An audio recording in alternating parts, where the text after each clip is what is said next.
ओम शांति।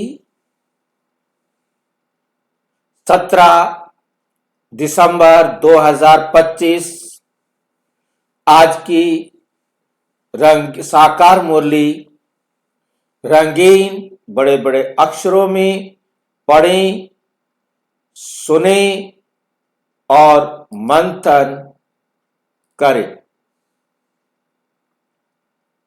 हम प्रतिदिन प्रातः 4 बजे, 6 बजे, शाम को 4 बजे, 8 बजे मुरली मंथन करते हैं। आप सभी भी इस मुरली मंथन में साथी व सहयोगी बन सकते हैं, जिसके लिए इसी वीडियो के डिस्क्रिप्शन बॉक्स में लिंक दिया हुआ है, जिससे आप जुड़ सकते हैं। ये लिंक चारों समय रोजाना के लिए एक रहता है। इस लिंक को क्लिक करने से जुड़ सकते हैं। यदि क्लिक करने से ये नहीं खुल पा रहा है तो आप इसको कॉपी करके और गूगल में जो है ना पेस्ट करेंगे तो अपने आप ये लिंक खुल जाएगा। फिर भी नहीं खुलता, आपको जुड़ने में कठिनाई होती है, तो आप इसी वीडियो में जो आप सामने देख रहे हैं, नीचे चलती हुई लाइन में व्हाट्सएप नंबर देख रहे हैं, उस पर मैसेज करके आप लिंक मंगा सकते हैं, प्रश्न पूछ सकते हैं। आपका कोई सुझाव है तो वो भी व्हाट्सएप कर सकते हैं। अच्छा, ओम शांति। आज की साकार मुरली का सार। मीठा मीठा बाबा कहते, मीठे बच्चे तुम्हें मनसा वाचा कर्मणा बहुत बहुत खुशी में रहना। मनसा वाचा कर्मणा बहुत बहुत खुशी में रहना। मनसा खुशी में कैसे रहेंगे भाई?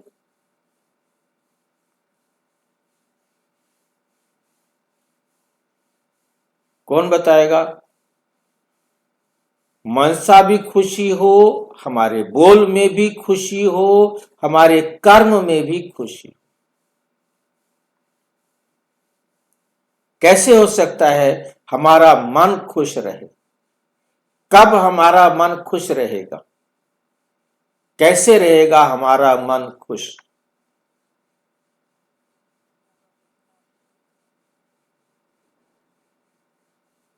कौन बताएंगे?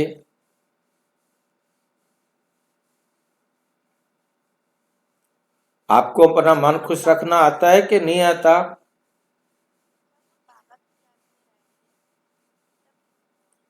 मेरी आवाज आ रही है अब तक? बोलो फिर।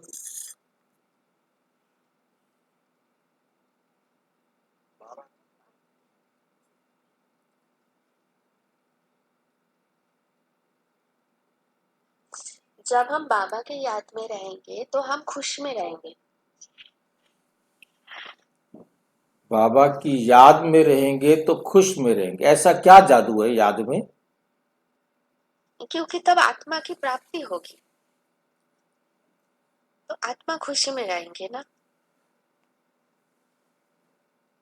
आत्मा को बाबा से क्या प्राप्त होता है मन में? आत्मा में गुण भरता है, शक्ति भरता है,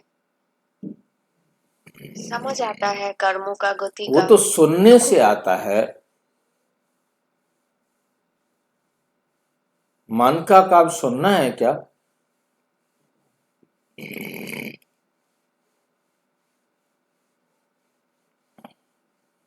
मन का काम बुद्धि तक पहुंचाना।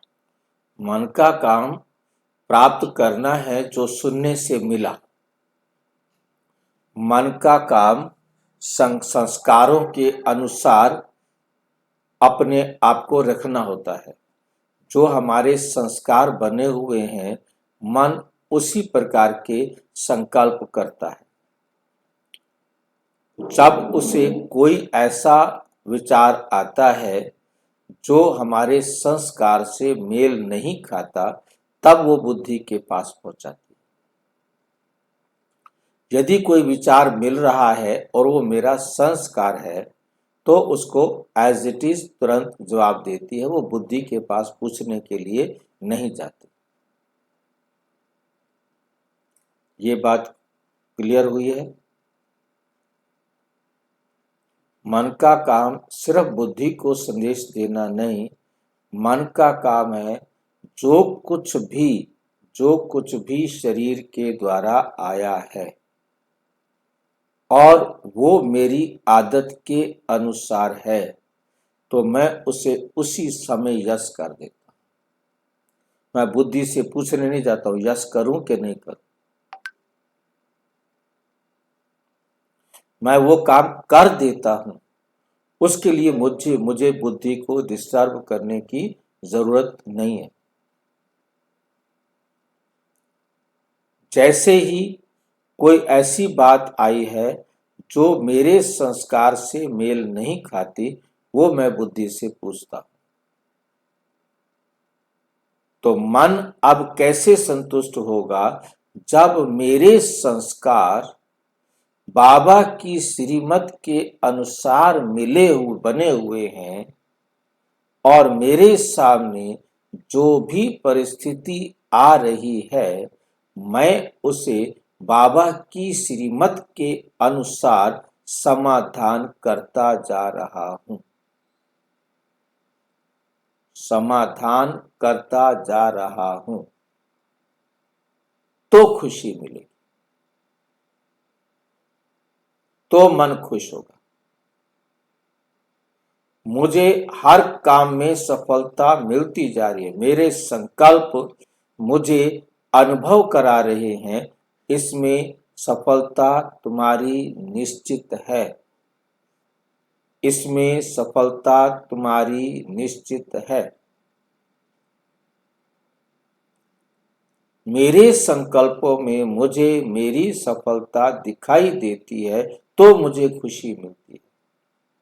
मैं जो संकल्प कर रहा हूं, वो बाबा की श्रीमत में पर होने के कारण मेरे को सफलता निश्चित मिलेगी। सफलता मेरा जन्म सिद्ध अधिकार है। संकल्प के साथ ये जुड़ा हुआ अनुभव होता है, तब मनसा खुशी होती, तब मनसा खुशी होती है। वाचा खुशी,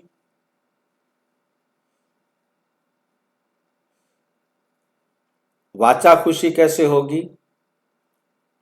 जब सामने वालों को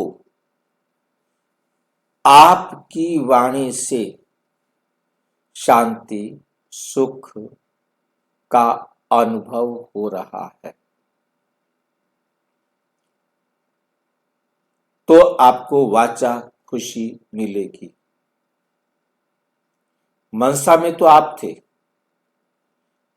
और वाचा में आपके सामने वाला है, वो आपको सर्टिफिकेट देता है, उसको खुशी मिलती है, तो आपको खुशी मिलती है। या आप जो मैसेज बोलकर देना चाहते थे, आपने दे दिया और आपको लगता है मेरा काम वेल डन हो गया, तो भी खुशी मिलती है। अब उसको सामने वाले को उसने लिया कितना नहीं लिया, आपको लगता है कि मैंने आज का जो विषय था वो बहुत अच्छी तरह से स्पष्ट रूप से उसको समझा दिया है। अब उसने हाँ जी किया है, कितना दिल से किया है, कैसे भी किया है, परंतु आप अपनी संतुष्टता से भी खुश हो जाते हैं। मैंने अपनी तरफ से सारा समझा दिया, अब उसका पार्ट है कि वो कितना समझा है या नहीं समझा है। ठीक है। तीसरा है कर्मणा। कर्मणा, हमने कर्म किया और मुझे सबसे पहले कर्म करने के बाद मैं ही उसका दृष्टा हूं। मैं अपने आप में बहुत खुश हूं कि ये काम मैंने बहुत अच्छा कर दिया।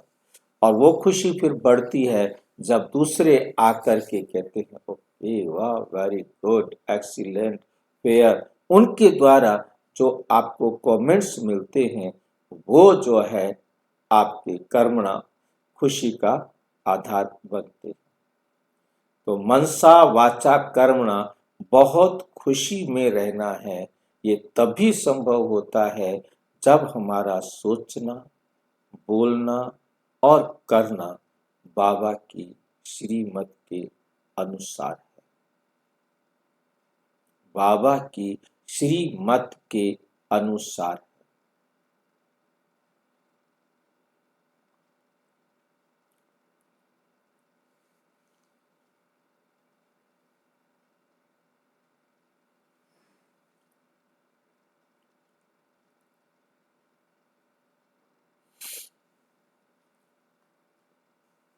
सबको खुश करना, किसी को दुख नहीं देना है। मनसा वाचा कर्मणा, सबको क्या देना है? सुख देना है, किसी भी आत्मा को दुख नहीं देना। दुख कौन देता है? जो दुखी होता है, जो दुखी नहीं होता है। हम जब खुश हैं तो हम किसी को दुख नहीं देते, तो हमारी खुशी का सबूत होगा कि हमारे से किसी को दुख नहीं मिल रहा है। प्रश्न, डबल अहिंसक बनने वाले बच्चों को कौन सा ध्यान रखना है? डबल अहिंसक बनने वाले बच्चों को कौन सा ध्यान रखना है?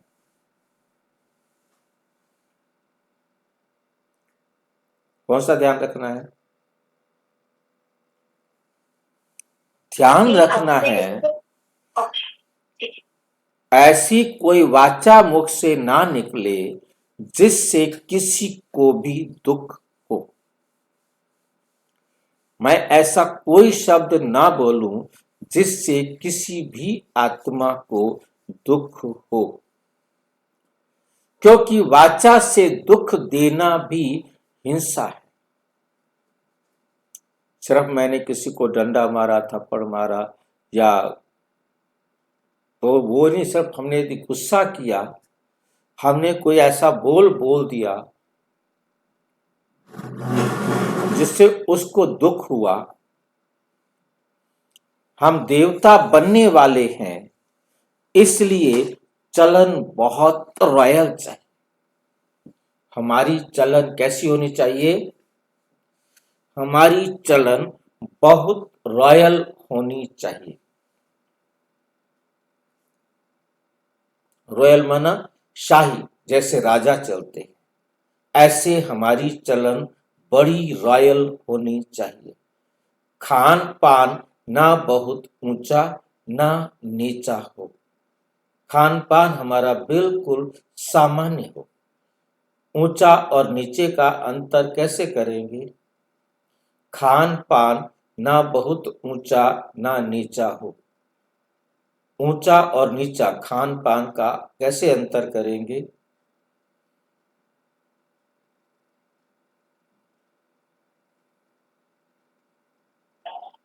जो बाबा ने बोला है वैसा ही खाना है, बाबा की श्रीमत के अनुसार।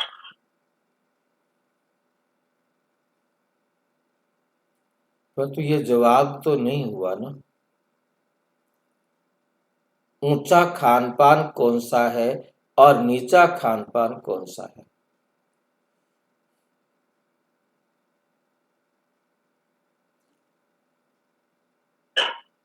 खाने की हवस नहीं रखनी है, वो हमारी इच्छाओं पर आ जाता है। खान पान के लिए गीता के अंदर 3 प्रकार का भोजन बताया गया है। दुनिया वाली गीता में सात्विक, राजसी और तामसिक। सात्विक आहार सबसे श्रेष्ठ आहार है जो देवताएं लेते हैं। सात्विक आहार की पहचान बताई है,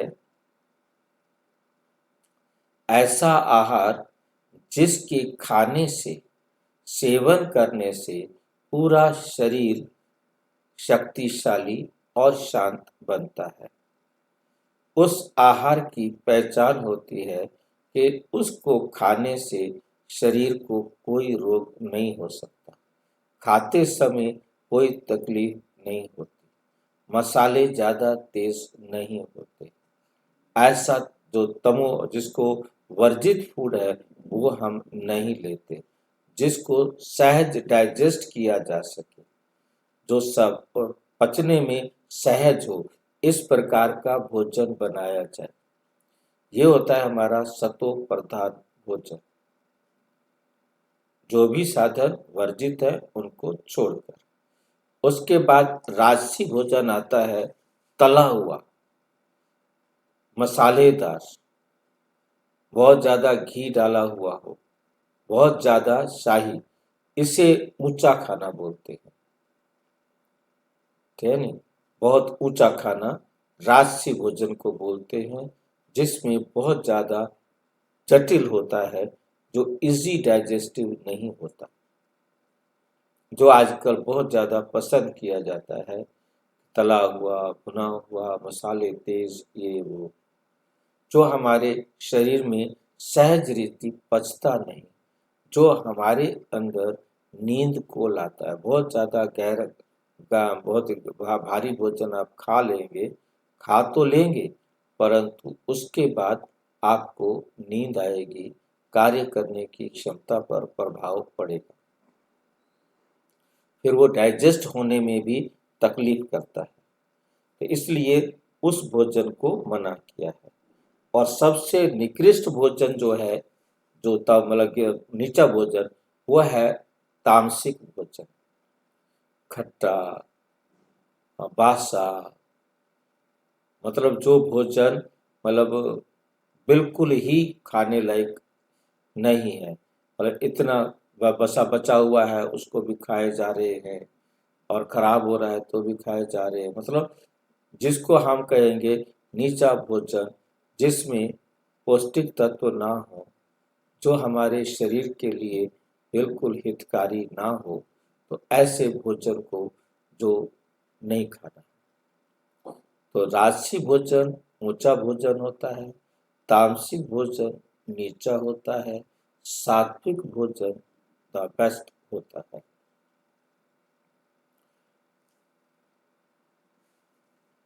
मतलब हमने सात्विक खाना खाना है, ये आंसर है।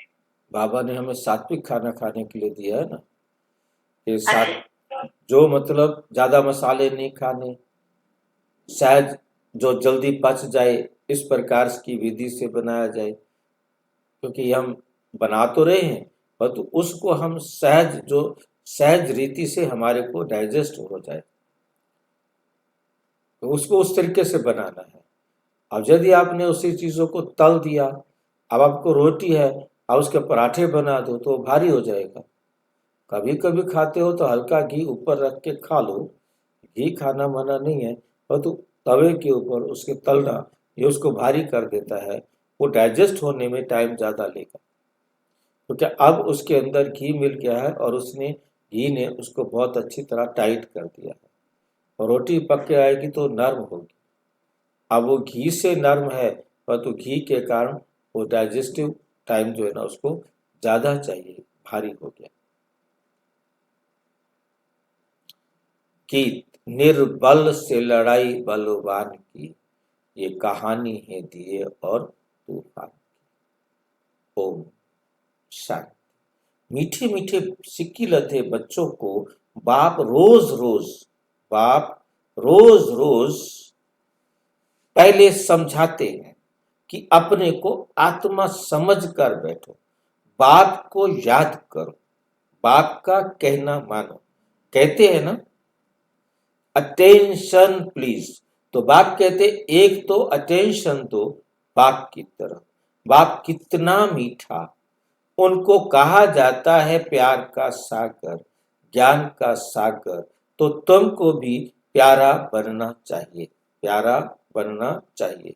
मनसा वाचा कर्मणा, हर बात में तुमको खुशी रहनी चाहिए, कोई को भी दुख नहीं देना है, कोई को भी दुख नहीं देना है। बाप भी किसी को दुखी नहीं करते हैं, बाप आए ही हैं सुखी करने। तुमको भी कोई प्रकार का किसी को दुख नहीं देना है, कोई भी ऐसा कर्म नहीं करना चाहिए, मनसा में भी नहीं आना चाहिए। परंतु ये अवस्था पिछाड़ी में होगी। कुछ न कुछ कर्म इंद्रियों से भूल होती है। अपने को आत्मा समझेंगे, दूसरे को भी आत्मा भाई देखेंगे, तो फिर किसको दुख नहीं देंगे। शरीर ही नहीं देखेंगे तो दुख कैसे देंगे। इसमें गुप्त मेहनत है, ये सारा बुद्धि का काम है। अभी तुम पारस बुद्धि बने हो। तुम जबकि पारस बुद्धि थे तो तुमने बहुत सुख देखा, तुम ही सुख धाम के मालिक थे ना। ये है दुख धाम, ये तो बहुत सिंपल है। वे शांति धाम है हमारा स्वीट होम। फिर वहां से पार्ट बजाने आए हैं।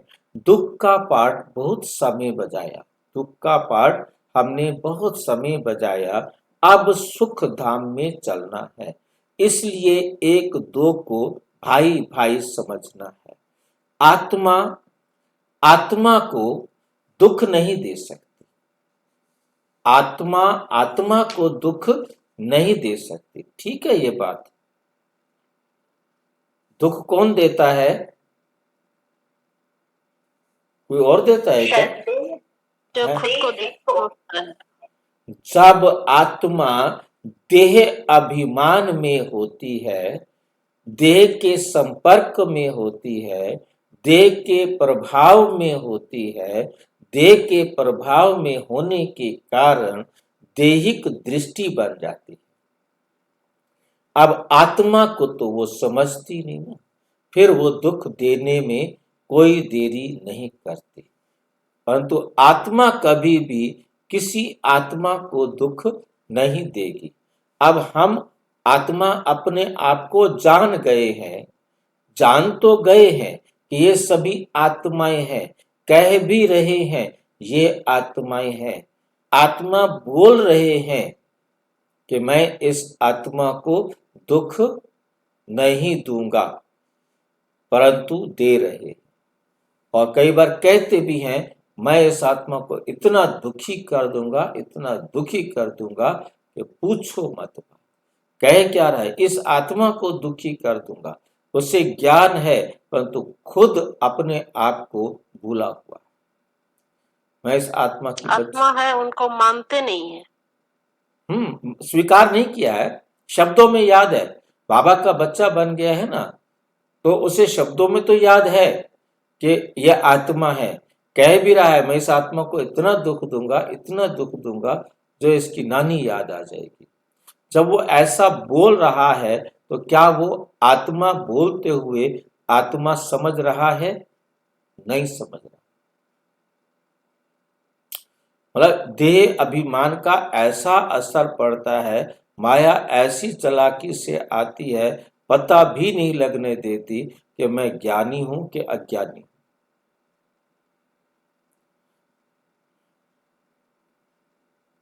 इसलिए एक दो को भाई भाई समझना है।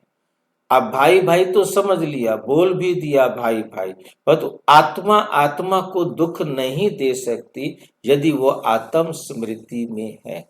अपने को आत्मा समझ, बाप को याद करो। अपने को आत्मा समझो और बाप को याद करो। आत्मा ही तख्त पर विराजमान है। ये भी शिव बाबा का रथ है ना। बच्चियां कहती हैं हम शिव बाबा के रथ को श्रृंगारते हैं, शिव बाबा के रथ को खिलाते हैं, तो शिव बाबा ही याद रहता है। वो है ही कल्याणकारी बाप। कहते हैं मैं 5 तत्वों का भी कल्याण करता हूं। वहां कोई भी चीज कभी तकलीफ नहीं देती। वहां कोई भी चीज कभी तकलीफ नहीं देती है। यहाँ तो कभी तूफान, कभी ठंडी, कभी क्या होता रहता है। वहां तो सदैव बाहरी मौसम रहता है। वहां तो सदैव बाहरी मौसम रहता है। दुख का नाम नहीं, वे है ही हेवन, वे है ही हेवन। बाप आए हैं तुमको हेवन का मालिक बनाने। ऊंच ते ऊंच भगवान है, ऊंच ते ऊंच बाप, ऊंच ते ऊंच सुप्रीम टीचर भी है। तो जरूर ऊंच ते ऊंच ही बनाएंगे ना। तुम ये लक्ष्मी नारायण थे ना, ये सब बातें भूल गए हो। ये बाप ही बैठ समझाते हैं। ऋषियों मुनियों आदि से पूछते थे, आप रचयिता और रचना को जानते हो तो? नेति नेति कह देते थे, जबकि उनके पास ही ज्ञान नहीं था तो फिर परंपरा कैसे चल सकता है। बाप कहते हैं, ये ज्ञान मैं अभी ही देता हूं। तुम्हारी सदगति हो गई, फिर ज्ञान की दरकार नहीं, फिर ज्ञान की दरकार नहीं। दुर्गति होती ही नहीं। सतयुग को कहा जाता है सदगति, यहाँ है दुर्गति। परंतु ये भी किसी को पता नहीं है कि हम दुर्गति में हैं। बाप के लिए गाया जाता है लिबरेटर, गाइड, खिवैया, विषय सागर से सबकी नैया पार करते हैं। उसको कहते हैं क्षीर सागर। विष्णु को क्षीर सागर में दिखाते हैं। ये सब है भक्ति मार्ग का गायन। बड़ा बड़ा तालाब है जिसमें विष्णु का बड़ा चित्र दिखाते हैं। बाप समझाते हैं, तुमने ही सारे विश्व पर राज्य किया है। अनेक बार हार खाई और जीत पाई। बाप कहते हैं, काम महाशत्रु है, उन पर जीत पाने से तुम जगत जीत बनेंगे, तुम जगत जीत बनेंगे। तो खुशी से बनना चाहिए ना। फलग्रस्त व्यवहार में प्रवृत्ति मार्ग में रहो, परंतु कमल फूल समान पवित्र, परंतु कमल फूल समान पवित्र रहो। अभी तुम कांटों से फूल बन रहे हो। समझ में आता है ये है फॉरेस्ट ऑफ थॉर्न्स, कांटों का जंगल। कांटों का जंगल एक दो को कितना तंग करते हैं, मार देते हैं। बाप मीठे मीठे बच्चों को कहते हैं, तुम सबकी वानप्रस्थ अवस्था है। छोटे बड़े सबकी वानप्रस्थ अवस्था है। तुम वाणी से परे जाने के लिए पढ़ते हो ना।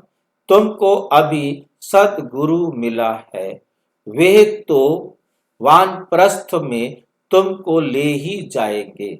ये है यूनिवर्सिटी, भगवानोवाच है ना। मैं तुमको राजयोग सिखलाकर राजाओं का राजा बनाता हूँ। जो पूज्य राजाएं थे वही फिर पुजारी राजाएं बनते हैं। तो बाप कहते हैं, बच्चे अच्छी रीति पुरुषार्थ करो, दैवी गुण धारण करो, फल खाओ पियो, श्रीनाथ द्वारे में जाओ, वहां घी के माल ढेर मिलते हैं। घी के कुएं ही बने हुए हैं, मतलब वहां पर उन्होंने पक्के कुएं से बना रखे, मतलब ऐसे नहीं कि धरती के अंदर कुएं, तो धरती में बड़ी जैसे टैंकी सी बना लेते हैं, मतलब उसमें फिर घी भरा हुआ होता है। आजकल तो टैंकियों का यूज नहीं करते, आजकल तो टीन आते हैं फटाफट। पहले क्या होता था कि श्रीनाथ द्वार कहाँ है? श्रीनाथ द्वारा राजस्थान के अंदर है। माउंट आबू जाते हैं थोड़ा साइड में जाना पड़ता है, थोड़ा उस रास्ते में नहीं आता। तो हम वहाँ गए थे, तो सीधा जैसे हम माउंट आबू जा रहे हो तो उस रास्ते पर नहीं आता, थोड़ा अंदर साइड में जाना पड़ता है तो आता है। तो श्रीनाथ द्वारे में जाओ, वहां घी के माल ढेर बनते हैं। भाई जी आप वो क्या कह रहे थे, वो कुआं बनाकर रखते हैं घी? पहले होता था कि कुएं में जैसे पानी भरने के लिए पहले हम नीचे टैंकियां नहीं बनाते थे जमीन के अंदर। आप मकान बनाया होगा, मकान में देखा होगा कि नीचे टैंकी बनी होती है ना। हाँ हाँ। तो इसी प्रकार से वो गोल टैंकी मतलब नीचे बनाते थे जमीन के अंदर, क्योंकि इतने बड़े घी ज़्यादा चाहिए। तो घी ज़्यादा चाहिए तो वहाँ से भर के लेना है, तो बाल्टियाँ भर कर के घी लेना है, तो कैसे लेंगे। आजकल तो नहीं बनाते हैं, आजकल तो मैं समझता हूँ क्योंकि टीन के टीन आते हैं, रखा जा सकता है। तो पहले तो घर का घी होता था ना, तो मतलब उसके लिए कुछ टैंकियाँ ये जो है ना बाहर से जो कनस्तर बने हुए आते हैं, ऐसे तो बनाने का ज़माना नहीं था ना। तो उस समय तो घी हाथ का बनता था, मटकों में रखा जाता था, मटकियाँ होती थी। तो अब मटकियों में तो घी कितना रखेंगे, तो उसके लिए फिर नीचे ज़मीन के अंदर मतलब पक्का मतलब वो बना देते थे सीमेंट का, ताकि जो है ना उसको भर दिया जाए और उससे फिर घी निकाल करके यूज़ करते। इतना घी लगाना है, अब मिट्टी के घड़े में रखा, घड़ा टूट गया तो बड़ा मुश्किल हो जाएगा ना, बिखर जाएगा ना सारा घी। पहले घी रखने के लिए मिट्टी के बर्तन हुआ करते थे। तो कितना घी बनता होगा? बहुत घी बनता होगा। वहाँ हर चीज़ देसी घी में बनेगी और पक्का भोग लगता है, कच्चा भोग नहीं लगता। वहाँ प्रसाद आपको फ्री में नहीं मिलेगा, प्रसाद आपको दुकान से खरीदना होगा। वहाँ प्रसाद बांटता हुआ कोई नहीं मिलेगा कि ये जो बांट रहा हो जैसे बाकी मंदिरों में जा करके। वहाँ प्रसाद घर के लिए आपको खरीद करके लाना है, पैसे देने होंगे। पैसे दो, जितना प्रसाद चाहिए लो और जाओ, जिनको देना चाहते हो दो। अब देसी घी का बना हुआ प्रसाद कोई लेगा, अब वहाँ बांटने खड़ा तो नहीं हो जाएगा, वो तो लेके जाएगा घर परिवार वालों को जाके दिखाएगा, चखाएगा थोड़ा थोड़ा, जितनी उसकी मतलब आर्थिक अवस्था होगी। तो वहाँ देसी घी का भोग बनता है। और वहाँ पर बहुत तंग गलियों के अंदर है, बहुत छोटी छोटी गलियाँ हैं और जाम बहुत जल्दी लग जाता है। तो हम कोरोना काल में गए थे वहाँ पर, तो उस समय वहाँ तक पहुँचने में हमें आधा पौना घंटा लग गया। और उसके बाद अंदर जाओ तो फिर लाइनें, जूते आपको बाहर मंदिर के उतारनी है और बाहर गली में उतारनी है, या तो अपने जूते गाड़ी बस में रख के आओ, वहाँ से ही इतना सारा रास्ता पैदल करो बिना जूतों के, और वहाँ पर फिर वो जूते बाहर छोड़ के जाओ। आपका भाग्य है, आपको मिल जाएगा। बाकी चांसेस तो कम हुए, हमारे जूते गुम तो नहीं हुए, परंतु लगता है कि गुम हो सकते हैं, क्योंकि कोशिश तो यही करता है कि हर एक अपने ही जूते पहने, परंतु ड्रामा। श्रीनाथ द्वारे की तुलना बाबा करते हैं अपना इसका जो पुरी का, वहाँ जो मंदिर बना हुआ है जगन्नाथ का। बाबा कहते हैं एक है जगन्नाथ का मंदिर, वहाँ भी कृष्ण काला है, एक है श्रीनाथ का मंदिर, वहाँ भी कृष्ण काला है। जगन्नाथ के मंदिर में चावल कड़ी का भोग लगता है और बिना घी के लगता है, बिना घी के ही का, पर बहुत कम घी में कड़ी और चावल बनाया जाता है भोग के लिए। और वहाँ पर सारा खाना पका और देसी घी में ही बनता है। दोनों जगह पर कृष्ण बैठा है, कृष्ण की मूर्ति रखी हुई। वहाँ घी के माल ढेर मिलते हैं, घी के कुएं ही बने हुए हैं, खाते फिर कौन है पुजारी। श्रीनाथ और जगन्नाथ आगे आ गया, दोनों को काला बनाया है। श्रीनाथ और जगन्नाथ दोनों को काला बनाया है। जगन्नाथ के मंदिर में देवताओं के गंदे चित्र हैं। वहाँ चावल का हांडा बनाते हैं, वे पक जाने से 4 भाग हो जाते हैं। और वो बर्तन मिट्टी का होता है। और वहाँ पर क्योंकि उस ज़माने में अब भी मिट्टी का ही बर्तन से बनता होगा, मैं गया तो नहीं हूँ, परंतु बाबा के टाइम पर मिट्टी का बहुत बड़ा एक बर्तन बनाते थे। और बर्तन कुछ इस प्रकार से बनाया जाता था मिट्टी का, उसमें उनका जो हिसाब है नाप करके चावल डाल दिया, पानी डाल दिया, घी डाल दिया, ये मसाला डाल दिया, जो कुछ भी डालना है, नमक वगैरह, जीरा वगैरह डाल दिया, और उसके बाद उसका मुंह बंद कर दिया जाता है, जैसे कुकर की तरह बन गया किस्म से। जब उसका मुंह बंद हो जाता है तो स्टीम बढ़ती है, तो वो फूटता है, वो 4 हिस्से हो जाता है। जो मैं समझ पाया हूँ कि उसको 4 हिस्से पहले से ही अलग बना करके चिपकाया हुआ होगा। वो चिपकार इतनी कम रहती है कि इसकी गैस उसे क्या कर देती है, फाड़ देती है। और जब वो टूटता है गैस फटने के बाद, खुलने के बाद, तो वो 4 हिस्सों में बट जाता है, फट जाता है। चावल नहीं गिरता, चावल नहीं गिरता, चावल अपने हिस्से पर जुड़ा रहता है।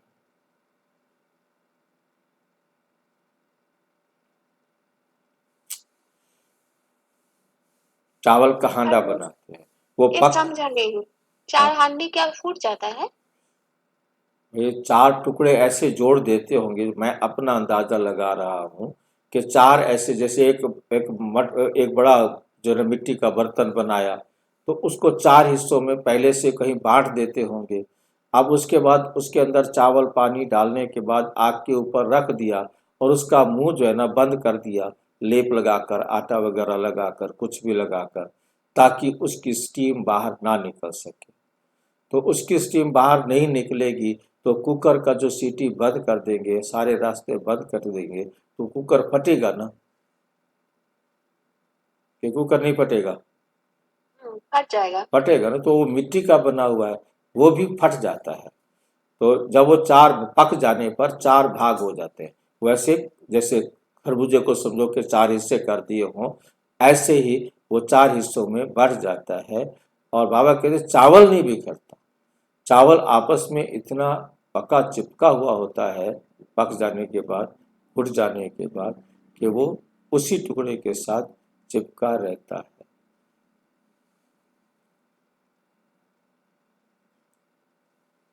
चावल गिरता नहीं है, सिर्फ चावल का ही भोग लगता है, क्योंकि अभी साधारण है। जगन्नाथ को दिखाया है साधारण, और श्रीनाथ को दिखाया है अमीर। क्योंकि अभी साधारण है ना, इस तरफ गरीब और उस तरफ साहूकार। अब राजस्थान में साहूकार है तो देसी घी का भोग लगाते हैं, है तो वही पत्थर की मूर्ति कृष्ण। और अभी तो देखो कितने गरीब हैं, खान पान को कुछ नहीं मिलता। सतयुग में तो सब कुछ है। बाप आत्माओं को बैठ समझाते हैं, शिव बाबा बहुत मीठा है, शिव बाबा बहुत मीठा है, वह तो है निराकार। प्यार आत्मा को किया जाता है, आत्मा को ही बुलाया जाता है। शरीर तो जल जाता है, जल गया, अब उसकी आत्मा को बुलाते हैं, ज्योति जगाते हैं। इससे सिद्ध है आत्मा को अंधियारा होता है, आत्मा को अंधियारा होता है। आत्मा है ही शरीर रहित, फिर अंधियारे आदि की बात कैसे हो सकती है? शरीर रहित आत्मा को रोशनी क्या और अंधेरा क्या? आत्मा को तो पत्थर भी, दीवार भी, पहाड़ भी, मिट्टी भी, कोई भी चीज तो रोक नहीं सकती। उसके लिए अंधेरा और रोशनी का कोई मतलब नहीं है। वो यहाँ वहाँ ये बातें होती नहीं। ये सब है भक्ति मार्ग। बाप कितना अच्छी रीति समझाते हैं। ज्ञान बहुत मीठा है, ज्ञान बहुत मीठा है। इसमें आंखें खोलकर सुनना होता है।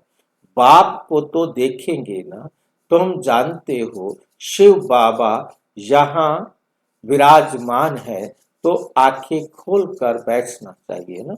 बेहद के बाप को देखना चाहिए ना।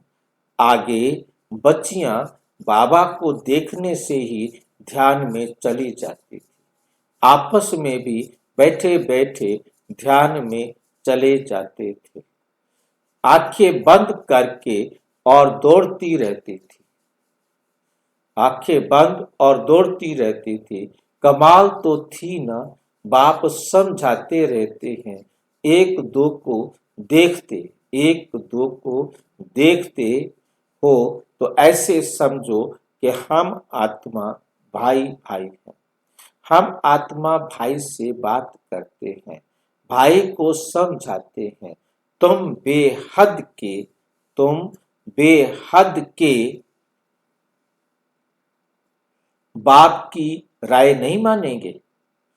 तुम ये अंतिम जन्म पवित्र बनेंगे तो पवित्र दुनिया के मालिक बनेंगे।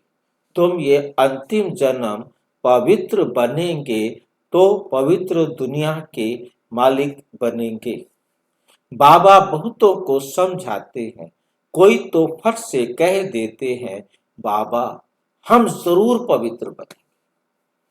पवित्र रहना तो अच्छा है, कुमारी पवित्र है तो सब उनको माथा टेकते हैं। कुमारी पवित्र है तो सब उनको माथा टेकते हैं। शादी करती है तो पुजारी बन जाती है, सबको माथा टेकना पड़ता है। तो प्योरिटी अच्छी है ना, प्योरिटी है तो पीस प्रॉस्पर्टी है। सारा मदार पवित्रता पर है। बुलाते भी हैं, पवित्र पतित हे पतित पावन। अब पावन दुनिया में रावण होता ही नहीं, वे है ही राम राज्य। सब खीर खंड रहते, सब खीर खंड रहते हैं। धर्म का राज्य है, फिर रावण राज्य। रावण कहाँ से आया, फिर रावण कहाँ से आया। रामायण आदि कितना प्रेम से बैठ सुनाते, कितना प्रेम से बैठ सुनाते। ये सब है भक्ति मार्ग की बातें, ये सब है भक्ति मार्ग की बातें। तो बच्चियां साक्षात्कार में डांस करने लग पड़ती हैं। सच की बेड़ी का तो गायन है, सच की बेड़ी का तो गायन है। हिलेगी लेकिन डूबेगी नहीं। सच की नैया हिल तो सकती है परंतु डूब नहीं सकती।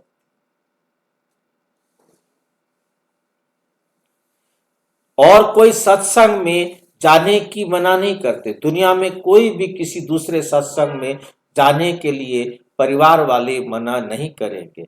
यहाँ कितना रोकते हैं, यहाँ क्यों रोकते हैं? सिर्फ एक पवित्रता ही खतरनाक है, जो ये परिवार वाले सहन नहीं कर सकते। बाप तुमको ज्ञान देते हैं, तुम बनते हो बीके। ब्राह्मण तो जरूर बनना है, बाप है ही स्वर्ग की स्थापना करने वाला, तो जरूर हम भी स्वर्ग के मालिक होने चाहिए। हम यहाँ नरक में क्यों पड़े हैं? अभी समझ में आता है कि आगे हम भी पुजारी थे, अभी फिर पूज्य बनते हैं 21 जन्मों के लिए। 63 जन्म पूज्य पुजारी बने, अभी फिर हम पूज्य स्वर्ग के मालिक बनेंगे। ये है नर से नारायण बनने की, नर से नारायण बनने की नॉलेज। भगवानोवाच, मैं तुमको राजाओं का राजा बनाता हूँ। पतित राजाएं पावन राजाओं को नमन वंदन करते हैं। हर एक महाराजा के महल में मंदिर जरूर होगा, वे भी राधे कृष्ण का या लक्ष्मी नारायण का या राम सीता का। आजकल तो गणेश हनुमान आदि के भी मंदिर बनाते रहते हैं। भक्ति मार्ग में कितनी अंधश्रद्धा है। अभी तुम समझते हो बरोबर हमने राजाई की, फिर वाम मार्ग में गिरते हैं। अब बाप समझाते हैं तुम्हारा ये अंतिम जन्म है। मीठे मीठे बच्चे, पहले तुम स्वर्ग में थे, फिर उतरते उतरते पत्र आकर पड़े हो। तुम कहेंगे हम बहुत ऊंच थे, फिर बाप हमको ऊंच चढ़ाते हैं। हम हर 5000 वर्ष बाद पढ़ते ही आते हैं। इसको कहा जाता है वर्ल्ड की हिस्ट्री ज्योग्राफी रिपीट। वर्ल्ड की हिस्ट्री ज्योग्राफी रिपीट। बाबा कहते हैं मैं तुम बच्चों को विश्व का मालिक बनाता हूँ। सारे विश्व में तुम्हारा राज्य होगा। गीत में भी है ना, बाबा आप ऐसा राज्य देते हो जो कोई छीन ना सके। अभी तो कितनी पार्टीशन है, पानी के ऊपर, जमीन के ऊपर झगड़ा चलता रहता है। अपने अपने प्रांत की संभाल करते रहते हैं। ना करे तो छोकरे लोग, बच्चे लोग पत्थर मारने लग पड़े। वो लोग समझते हैं ये नौजवान पहलवान बन भारत की रक्षा करेंगे, सो पहलवानी अभी दिखलाते रहते हैं। दुनिया की हालत देखो कैसी है। रावण राज्य है ना, रावण राज्य है ना। बाप कहते हैं ये है आसुरी संप्रदाय, तुम अभी देवी संप्रदाय बन रहे हो। देवताओं और असुरों की फिर लड़ाई कैसे होगी? तुम तो डबल अहिंसक बनते हो, वे हैं डबल अहिंसक। देवी देवताओं को डबल अहिंसक कहा जाता है। अहिंसक परमो देवी देवता धर्म कहा जाता है। बाबा ने समझाया किसको वाचा से दुख देना भी हिंसा है। तुम देवता बनते हो तो हर बात में रॉयल्टी होनी चाहिए। खान पान आदि ना बहुत ऊंचा ना बहुत हल्का, एक रस। राजाओं आदि को बोलना बहुत कम होता है। राजाओं आदि का बोलना बहुत कम होता है। प्रजा का भी राजा में बहुत प्यार रहता है। यहाँ तो देखो क्या लगा पड़ा है, कितने आंदोलन हैं। बाप कहते हैं जब ऐसी हालत हो जाती है तो मैं आकर विश्व में शांति करता हूँ। गवर्नमेंट चाहती है सब मिलकर एक हो जाए। भल सब ब्रदर्स तो हैं, परंतु ये तो खेल है ना। बाप कहते हैं बच्चों को तुम कोई फिक्र नहीं करो। अनाज की अभी तकलीफ है, वहां तो अनाज इतना हो जाएगा कि बिगर पैसे जितना चाहो उतना मिलता रहेगा, उतना मिलता रहेगा। अभी वे देवी राजधानी स्थापन कर रहे हैं। हम हेल्थ की को भी ऐसा बना देते हैं जो अभी कोई रोग होवे ही नहीं। गारंटी है करेक्टर भी हम इन देवताओं जैसा बनाते हैं। जैसे जैसे मिनिस्टर हो ऐसा उनको समझा सकते हैं। युक्ति से समझाना चाहिए। ओपिनियन में बहुत अच्छा लिखते हैं, ओपिनियन में बहुत अच्छा लिखते हैं, परंतु अरे तुम भी समझो ना, तो कहते हैं फुर्सत नहीं। तुम बड़े लोग कुछ आवाज करेंगे तो गरीबों का भी भला होगा।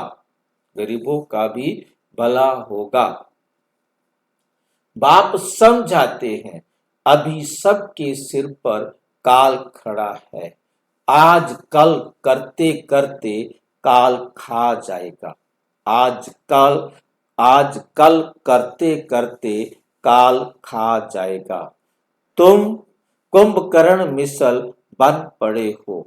बच्चों को समझाने में बहुत मजा भी आता है। बाबा ने ही ये चित्र आदि बनवाए हैं। दादा को थोड़े ही ये ज्ञान था। तुमको वर्षा लौकिक और पारलौकिक बाप से मिलता है, अलौकिक बाप से वर्षा नहीं मिलता है। ये तो दलाल है, इनका वर्षा नहीं है। प्रजापिता ब्रह्मा को याद नहीं करना है।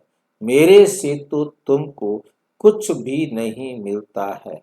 मैं भी पढ़ता हूँ। वर्षा है ही एक हद के बाप का, दूसरा बेहद के बाप का। प्रजापिता ब्रह्मा क्या वर्षा देंगे? बाप कहते हैं माम एकम याद करो। ये तो रथ है ना, रथ को तो याद नहीं करना है ना। ऊंच ते ऊंच भगवान कहा जाता है। बाप आत्माओं को बैठ समझाते हैं। आत्मा ही सब कुछ करती है ना। एक खाल छोड़ दूसरी लेती है, जैसे सर्प का मिसाल है। भ्रमरियां भी तुम हो। ज्ञान की भूं भूं करो। ज्ञान सुनाते सुनाते तुम किसी को भी विश्व का मालिक बना सकते हो। बाप जो तुम्हें विश्व का मालिक बनाते हैं, ऐसे बाप को क्यों नहीं याद करना चाहिए? क्यों नहीं याद करेंगे? अब बाप आया हुआ है तो वर्षा क्यों नहीं लेना चाहिए?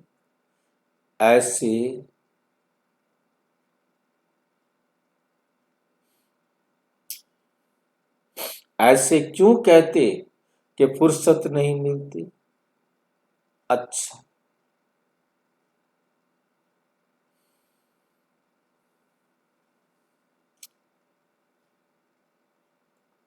अच्छे अच्छे बच्चे तो सेकंड में समझ जाते हैं।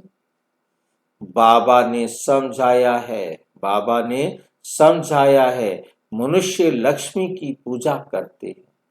अब लक्ष्मी से क्या मिलता है और अंबा से क्या मिलता है?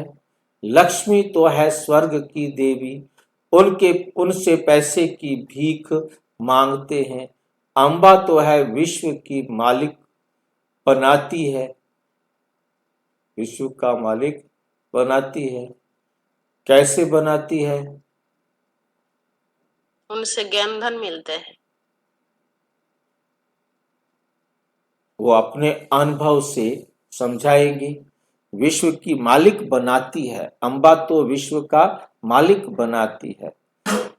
अब सब कामनाएं पूरी कर देती है। श्रीमत द्वारा सब कामनाएं पूरी हो जाती है। बाबा की श्रीमत पर चलने से हमारी सारी कामनाएं पूरी हो जाती। अच्छा, मीठे मीठे सिक्की लदे बच्चों प्रति माता पिता बाप दादा का याद, प्यार और गुड मॉर्निंग। रूहानी बाप की रूहानी बच्चों को नमस्ते। हम रूहानी बच्चों की रूहानी बाप दादा को नमस्ते नमस्ते नमस्ते।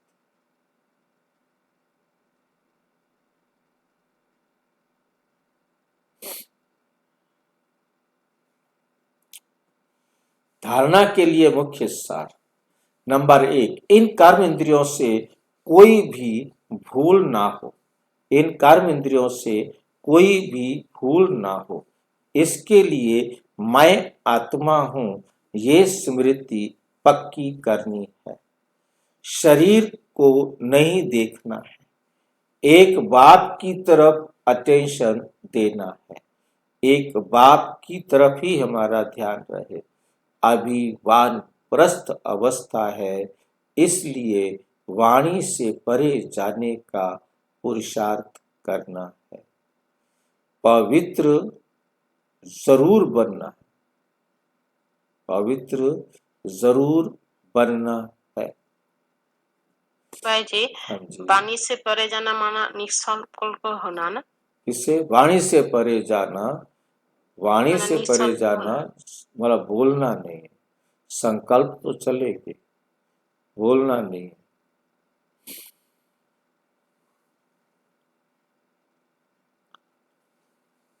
सुनना भी नहीं है।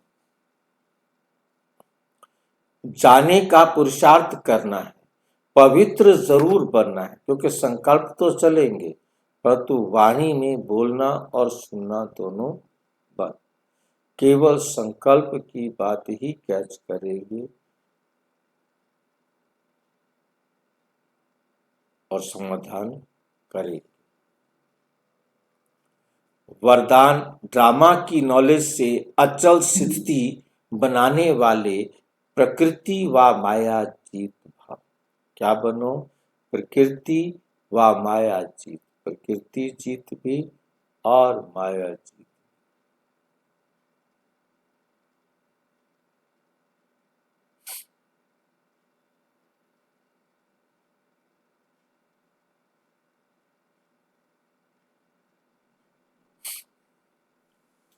ड्रामा की नॉलेज से अचल स्थिति बनाने वाले प्रकृति या माया जीत भाव। प्रकृति व माया द्वारा किसी भी कैसा भी पेपर आए लेकिन जरा भी हलचल ना हो। ये क्या, ये क्यों, ये क्वेश्चन भी उठा। जरा भी कोई समस्या वार करने वाली बन गई तो फेल हो जाएंगे। इसलिए कुछ भी हो लेकिन अंदर से ये आवाज निकले कि वाह मीठा ड्रामा, वाह वाह बाबा वाह।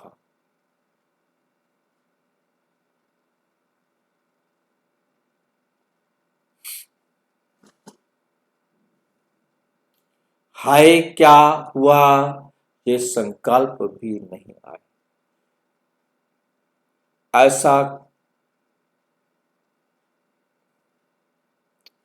ऐसी स्थिति हो जो कोई संकल्प में भी हलचल ना हो। सदा अचल अडोल स्थिति रहे।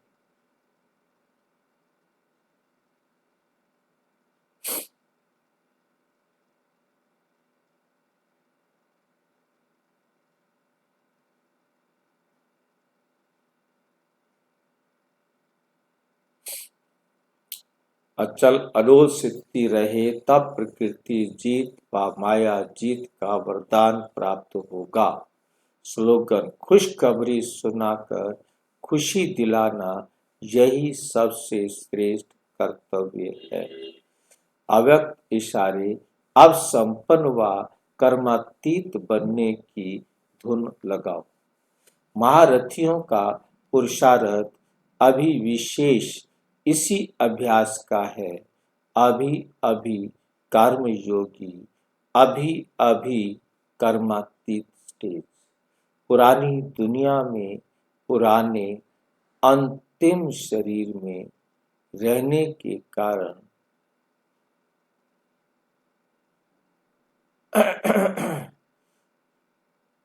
किसी भी प्रकार के व्याधि अपने श्रेष्ठ स्थिति को हलचल में ना लाए।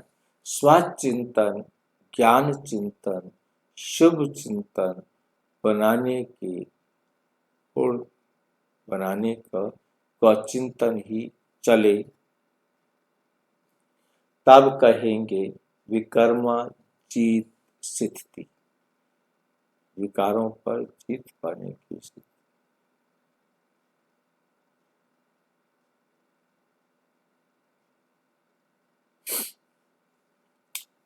अच्छा, ओम शांति। और विस्तार से जानने के लिए प्रजापिता ब्रह्मा कुमारी ईश्वरीय विश्वविद्यालय के किसी भी सेवा केंद्र पर संपर्क करें। और यदि कोई प्रश्न है तो 9213106986 पर केवल टेलीग्राम करें। 9650692270 पर केवल व्हाट्सएप करें, फोन नहीं। ओम